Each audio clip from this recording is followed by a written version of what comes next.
सूरज एक युवा लड़का था जो अपने जीवन में कुछ खास करना चाहता था। वह हमेशा ही अपनी छोटी सी जिंदगी में सफलता के नए रास्ते तलाशता था। उसके पास कई सपने थे, लेकिन उसे पता नहीं था कि उन सपनों को हकीकत में कैसे बदला जा सकता है। एक दिन एक हल्की सी बारिश हो रही थी और सूरज के पास काफ़ी समय था। उसने सोचा, क्यों ना वह पास की किताबों की दुकान पर जाकर कुछ नई किताबें देखे। सूरज को किताबों से बहुत प्यार था। जब भी वह किसी उलझन में होता तो किताबों में उसे हल मिलता। किताबों की दुकान में घुसते ही सूरज की नज़र एक किताब पर पड़ी। किताब का कवर बहुत आकर्षक था और इसके शीर्षक ने उसे और आकर्षित कर दिया। किताब का नाम था गिव एंड टेक, सफलता का अनोखा राज। सूरज ने इस किताब को शेल्फ से निकाला और पहली बार इसे देखा। किताब का नाम कुछ अलग लगा था और यह उसकी सोच के दायरे से बाहर था। वह सोचने लगा, क्या यह किताब सच में मुझे कुछ नया सिखा सकती है? फिर उसने किताब के पहले पन्ने को खोला और पहला अध्याय पढ़ने लगा। जैसे जैसे वह पढ़ रहा था, उसने महसूस किया कि इस किताब में कुछ खास बात हो सकती है जो उसे अपनी ज़िंदगी में बदलाव लाने में मदद कर सकती है। किताब के पहले अध्याय में लेखक एडम ग्रांट ने 3 प्रकार के व्यक्तियों का परिचय दिया था। फर्स्ट इज गिवर, मतलब दाता। वे लोग जो बिना किसी स्वार्थ के दूसरों की मदद करते हैं, जिनके मन में कोई स्वार्थ ना हो, ऐसे लोग। सेकंड इज टेकर, मतलब लेने वाला। ये ऐसे लोग हैं जो केवल अपने फायदों के बारे में सोचते हैं और दूसरों का इस्तेमाल करते हैं, जिन्हें आप दूसरे शब्दों में सेल्फिश भी कह सकते हैं। एंड थर्ड इज मैचर, मतलब संतुलन बनाने वाला। ये लोग हर रिश्ते में जैसा करोगे वैसा पाओगे के सिद्धांत पर विश्वास करते हैं। सूरज ने जब यह पढ़ा तो उसने आसपास के लोगों के व्यवहार को ध्यान से देखा। वह सोचने लगा, क्या मैं खुद एक गिवर हूँ? सूरज को महसूस हुआ कि वह अक्सर दूसरों की मदद करता था, लेकिन कभी कभी उसने सोचा कि क्या उसका यह स्वभाव सही है? क्या उसकी मदद को लोग सही तरीके से समझते हैं? क्या वह केवल दूसरों का फायदा उठाने का जरिया बन जाता है? लेखक ने लिखा था कि गिवर्स को शुरुआत में मुश्किलें आती है, लेकिन अंत में वही सबसे सफल होते हैं। जब सूरज ने यह पढ़ा तो उसे लगा यह कुछ ऐसा है जो उसकी ज़िंदगी को नया मोड़ दे सकता है। उसने सोचा कि अगर वह बिना किसी स्वार्थ के मदद करने की कोशिश करता है तो क्या वह भी सफलता पा सकता है। सूरज को यह एहसास हुआ कि निस्वार्थ मदद से न केवल दूसरों का विश्वास जीतने का मौका मिलता है, बल्कि यह जीवन को नई दिशा भी दे सकता है। उसने ठान लिया कि वह दूसरों की मदद करेगा, लेकिन अब वह यह समझ गया था कि कब और कैसे मदद करनी चाहिए। किताब में आगे बताया गया था कि टेकर्स हमेशा दूसरों का फायदा उठाने की कोशिश करते हैं। शुरुआत में यह तरीका उन्हें फायदे में दिखता है, लेकिन जैसे जैसे लोग उनका असली चेहरा पहचानने लगते हैं, वे अपने रास्ते बदलने लगते हैं।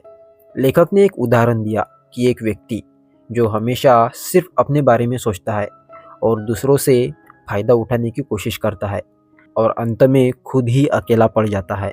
और जब सूरज ने यह अध्याय पढ़ा तो उसने सोचा, क्या मैं भी ऐसा बन सकता था? उसे लगा कि अगर वह खुद भी एक टेकर बनता तो क्या वह दूसरों के दिलों में अपने लिए जगह बना पाता। किताब में एक उदाहरण दिया गया था जिसमें एक बड़े बिजनेसमैन की कहानी थी जो अपने कर्मचारियों और साझेदारों का शोषण करता था। शुरुआत में वह तेजी से बढ़ता रहा, लेकिन जब लोगों को उसकी असली नीयत का पता चला तो उसने उससे दूरी बना ली। यह दिखाता था कि निस्वार्थ लोग देर सबेर असफल हो जाते हैं। सूरज ने इस अध्याय से सीखा था कि निस्वार्थ होना किसी के लिए भी फायदेमंद नहीं होता। टेकर्स का जीवन में कोई स्थायित्व नहीं होता। अपनी सफलता के लिए दूसरों का फायदा उठाना एक दिन आपके खिलाफ काम करता है। सूरज ने ठान लिया था कि वह कभी भी टेकर नहीं बनेगा। लेखक ने इसके बाद मैचर्स के बारे में बताया। मैचर्स वो होते हैं जो हर काम में संतुलन की कोशिश करते हैं। वे सिर्फ तब मदद करते हैं जब बदले में कुछ मिलता है। वे हर रिश्ते में लेन देन का हिसाब रखते हैं। हालांकि यह व्यवहार सीमित होता है, क्योंकि ऐसे लोग अपने जीवन में गहरे और सच्चे रिश्ते नहीं बना पाते। सूरज ने इस पर ध्यान दिया और सोचा, क्या मैं भी मैचर्स था? उसे याद आया कि वह भी कभी कभी मदद करता था, लेकिन सिर्फ तब जब बदले में कुछ मिलता था। अब उसे समझ में आया कि जीवन में स्थायित्व और सच्चे रिश्ते तभी बनते हैं जब हम दिल से मदद करें, न कि सिर्फ बदले में कुछ पाने की उम्मीद रखें। सूरज ने यह सीखा कि संतुलन बनाने की कोशिश करने के बावजूद गहरे रिश्ते और सफलता तभी संभव है जब हम बिना किसी स्वार्थ के मदद करें और दिल से कुछ अच्छा करें। अब किताब के अगले अध्याय में लेखक ने गिवर्स के लिए कुछ रणनीतियाँ साझा की थी, जिन्हें अपनाकर वे अपने जीवन में असली सफलता पा सकते हैं। उसमें 4 महत्वपूर्ण बिंदु थे। फर्स्ट इज समय तय करें। गिवर्स को अपनी मदद की सीमाएं तय करनी चाहिए ताकि वे खुद को थका हुआ महसूस न करें। Second is smart help. वे केवल सही और ज़रूरतमंद लोगों की मदद करें ताकि उनकी मदद का सही असर हो। थर्ड इज नेटवर्क बनाएं। अच्छे लोगों से जुड़े ताकि सकारात्मक रिश्ते बन सके। एंड फोर्थ इज स्वास्थ्य और खुशी। अपने खुशी और स्वास्थ्य को प्राथमिकता दे ताकि आप अपनी मदद से दूसरों को बेहतर मदद दे सके। सूरज ने इस अध्याय को पढ़ने के बाद अपने जीवन में कई बदलाव किए। उसने अपनी मदद करने की आदत में बदलाव किया और अब केवल सही लोगों की मदद करने पर ध्यान देने लगा। उसने महसूस किया था कि अगर वह खुद को ठीक रखेगा तो दूसरों की मदद और भी प्रभावी हो सकेंगी। सूरज को यह समझ में आ गया था कि सफलता के लिए केवल देना नहीं बल्कि स्मार्ट तरीके से देना भी जरूरी है। किताब के अगले अध्याय में लेखक एडम ग्रांट ने टेकर्स के बारे में और गहराई से बताया। यह अध्याय सूरज के लिए और भी दिलचस्प था क्योंकि उसने अपने जीवन में ऐसे लोगों को देखा था जो हमेशा केवल अपनी भलाई के लिए जीते थे। लेखक ने बताया था कि टेकर्स अपने इरादों को छुपाने में माहिर होते हैं। वे अक्सर दूसरों से अच्छा व्यवहार करते हैं, लेकिन केवल इसीलिए कि वो उनसे कुछ हासिल कर सके। इन लोगों का मुख्य उद्देश्य खुद को फायदा पहुंचाना होता है और वे दूसरों का इस्तेमाल करने में बिल्कुल भी संकोच नहीं करते। और तभी सूरज ने एक उदाहरण पढ़ा जिसमें एक प्रमुख बिजनेसमैन के बारे में बताया गया था जो अपने कर्मचारियों को काम में जोश और उत्साह देने के बजाय उनका शोषण करता था। वह हमेशा अपनी योजनाओं में दूसरों को शामिल करता था, लेकिन सिर्फ इसीलिए ताकि वो खुद उसका फायदा उठा सके। शुरुआत में उसकी चालें सफल होती रही, लेकिन जैसे जैसे लोग उसे समझने लगे वे उससे दूर होते गए। यहाँ पर लेखक ने भी यह बताया था कि टेकर्स अपनी रणनीति को सिर्फ कुछ समय तक ही चला सकते हैं। जब लोग उनका असली रूप पहचान लेते हैं तो वे न केवल उनसे संबंध तोड़ लेते हैं बल्कि उनके बारे में बुरा सोचने लगते हैं। उनका आत्मविश्वास और सफलता धीरे धीरे घटने लगती है। इस अध्याय में सूरज ने यह महसूस किया कि टेकर्स भले ही शुरुआत में जीतते हुए नजर आते हैं, लेकिन दीर्घकालीन रूप से वे अपने आत्मसम्मान और रिश्ते में गिरावट का सामना करते हैं। इसके अलावा वे समाज में भी एक नकारात्मक छवि बना लेते हैं। सूरज को लगा कि अब उसे अपनी जिंदगी में ऐसे लोगों से दूर रहना चाहिए जो सिर्फ स्वार्थपूर्ति के लिए दूसरों का इस्तेमाल करते हैं। उसने यह भी ठान लिया था कि वह कभी भी टेकर्स नहीं बनेगा। सूरज को यह सीखने को मिला कि स्वार्थी लोग चाहे कितने भी चालाक क्यों ना हो, अंत में अकेले पड़ ही जाते हैं। उनका असल चेहरा उजागर हो ही जाता है।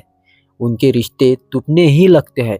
अगर हम खुद को टेकर्स नहीं बनने देंगे तो हम अपनी ज़िंदगी में स्थिरता और सफलता पा सकते हैं। अब किताब में बात की गई थी मैचर्स के बारे में, जो कि एक दिलचस्प अवधारणा थी। लेखक ने बताया, मैचर्स वे लोग होते हैं जो हर काम में संतुलन बनाकर चलते हैं। वे हर स्थिति में लेते और देते हैं, लेकिन हमेशा इसी विश्वास पर कि अगर वे किसी को कुछ देते हैं तो बदले में उन्हें कुछ मिलता भी है। मैचर्स का मानना होता है कि जीवन में हर रिश्ते को लेन देन के आधार पर देखना चाहिए।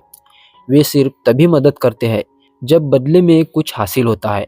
उनकी यह सोच जैसा करोगे वैसा पाओगे इसके आधार पर आधारित होती है। सूरज ने इस सिद्धांत को गहराई से समझा और उसे लगा कि यह एक ऐसी सोच है जो सिर्फ कुछ समय के लिए काम आती है। सूरज ने इस सिद्धांत को गहराई से समझा और उसे लगा कि यह एक ऐसी सोच है जो सिर्फ कुछ समय के लिए काम आती है, जबकि शुरुआत में यह तरीका उन्हें संतुलन का एहसास कराता है। जीवन में गहरे और सच्चे रिश्ते नहीं बनते। लेखक ने बताया कि मैचर्स के पास संतुलन होता है, लेकिन वह दिल से किसी रिश्ते को विकसित नहीं कर पाते। वे हमेशा समझते रहते हैं कि क्या वे दूसरे व्यक्ति से जो कुछ दे रहे हैं वह उससे बदले में प्राप्त करने वाला है, इसलिए वे अपने रिश्तों में गहराई नहीं डाल पाते। सूरज ने यह पढ़ने के बाद सोचा, क्या मैंने कभी इस तरह से जीवन को देखा है? उसने यह महसूस किया कि वह भी कभी कभी किसी से मदद करने के बाद सोचता था कि बदले में उसे क्या मिलेगा। वह अब समझ गया था कि अगर वह सच्चे रिश्ते और सफलता चाहता है तो उसे अपनी सोच को बदलना होगा। सूरज ने यह सीखा कि संतुलन का प्रयास करते हुए भी हमें कभी कभी बिना स्वार्थ के मदद कर लेनी चाहिए। गहरे रिश्ते और सच्ची सफलता तभी मिलती है जब हम सिर्फ देने के बारे में सोचते हैं, ना कि कुछ लेने के बारे में। अगला अध्याय गिवर्स के लिए था, जिसमें यह बताया गया था कि सफलता के लिए सिर्फ देना नहीं बल्कि स्मार्ट तरीके से देना जरूरी है। लेखक ने बताया था, गिवर्स को अपनी मदद की सीमा तय कर लेनी चाहिए। उन्हें यह समझना चाहिए कि कभी कभी अपनी मदद से खुद को थकाने से अच्छा है कि समय पर और सही तरीके से मदद की जाए। गिवर्स को यह भी समझना होता है कि वे सिर्फ उन लोगों की मदद करें जो सच में इसकी ज़रूरत रखते हैं। इस अध्याय में बताया गया था कि स्मार्ट मदद का मतलब सिर्फ यह नहीं कि हम किसी की मदद करें, बल्कि यह है कि हम यह समझें कि हमारी मदद से उस व्यक्ति को वास्तव में क्या फ़ायदा हो रहा है या नहीं भी। यह हमारे मदद का प्रभावी तरीका होता है। सूरज ने जब यह पढ़ा तो उसने समझा कि केवल मदद करना ही पर्याप्त नहीं है, बल्कि मदद उस व्यक्ति तक पहुंचनी चाहिए जो वाकई इसे समझे और उसकी ज़रूरत हो। उसने अपनी मदद करने की रणनीति को बदल दिया और अब वह पहले यह सोचता था कि क्या उसकी मदद सही दिशा में जा रही है। सूरज को यह सीखने को मिला कि स्मार्ट तरीके से मदद करना और सही समय पर मदद करना देना महत्वपूर्ण है। सूरज को यह सीखने को मिला कि स्मार्ट तरीके से मदद करना और सही समय पर मदद देना महत्वपूर्ण है। अगर हम अपनी मदद का सही तरीके से उपयोग करेंगे तो हम दूसरों के लिए ज़्यादा सकारात्मक बदलाव ला सकेंगे। अब सूरज किताब के अगले अध्याय को पढ़ रहा था, जो गिवर्स की दीर्घकालीन सफलता और खुशियों के बारे में था। लेखक ने यहाँ यह बताया कि जब हम दूसरों की मदद बिना किसी स्वार्थ के करते हैं तो न केवल हम सामाजिक दृष्टि से सम्मानित होते हैं, बल्कि हमारी खुद की मानसिक और भावनात्मक स्थिति भी बेहतर होती है। गिवर्स के लिए असल जादू यह है कि वे केवल दूसरों को नहीं बल्कि खुद को भी बेहतर बना रहे होते हैं। लेखक ने यह उदाहरण दिया कि कुछ ऐसे लोग हैं जो पूरी जिंदगी दूसरों के लिए जीते हैं, बिना किसी बदले की उम्मीद किए। वे काम में खुश रहते हैं क्योंकि उन्हें पता होता है कि उसके द्वारा दिया गया एक अच्छा काम न केवल किसी और के जीवन को प्रभावित करता है बल्कि खुद उनके जीवन को भी संतुष्टि देता है। सूरज ने इस अध्याय में पढ़ा कि गिवर्स अपने कार्यों के पीछे उद्देश्य और सच्ची खुशी पाते हैं।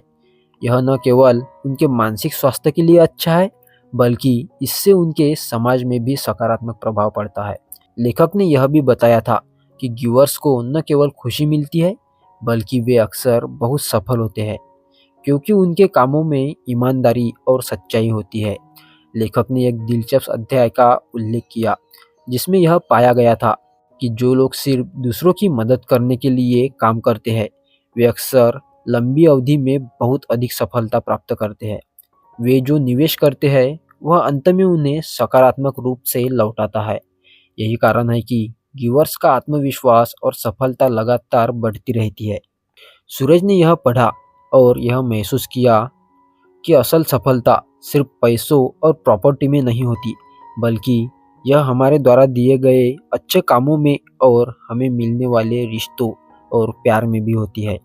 उसने सोचा कि वह अब अपने जीवन में पहले से अधिक गिवर्स बनने की कोशिश करेगा। सूरज को यह सीखने को मिला कि दीर्घकालीन सफलता और खुशी का असर राज दूसरों को मदद करने में निहित है। जब हम बिना किसी स्वार्थ के मदद करते हैं तो हमारी आत्मा संतुष्ट होती है और यही संतुष्टि हमें जीवन में सच्ची सफलता की ओर ले जाती है। अब किताब का अगला अध्याय था जिसमें लेखक ने बताया था कि गिविंग का सही तरीका क्या है। जब हम किसी की मदद करने का निर्णय लेते हैं तो जरूरी है कि हम यह समझें कि हमारी मदद उस व्यक्ति के लिए कितनी महत्वपूर्ण और प्रभावी हो सकती है। लेखक ने उदाहरण के रूप में एक महिला का जिक्र किया जो अक्सर अपने दोस्तों की मदद करती थी, लेकिन वह उनकी मदद सही तरीके से नहीं कर पाती थी। उदाहरण के तौर पर वह कभी-कभी अपनी मदद इतनी ज़्यादा करती थी कि वह अपने खुद के कामों को नज़रअंदाज कर देती थी, या फिर वह मदद देती थी जिसको लोगों को लेने की ज़रूरत नहीं थी। यह मदद सही तरीके से नहीं थी। अगले अध्याय में लेखक ने बताया कि गिविंग की अवधारणा समाज में एक बड़े बदलाव की दिशा में काम करता है। यह थी पूरे विस्तार से सूरज की यात्रा जो उसने गिव एंड टेक किताब को पढ़ते हुए सीखा। दोस्तों, आपको यह वीडियो कैसे लगी हमें कमेंट सेक्शन में ज़रूर बताइए और आपके ज़रूरतमंद दोस्तों के साथ शेयर कीजिए।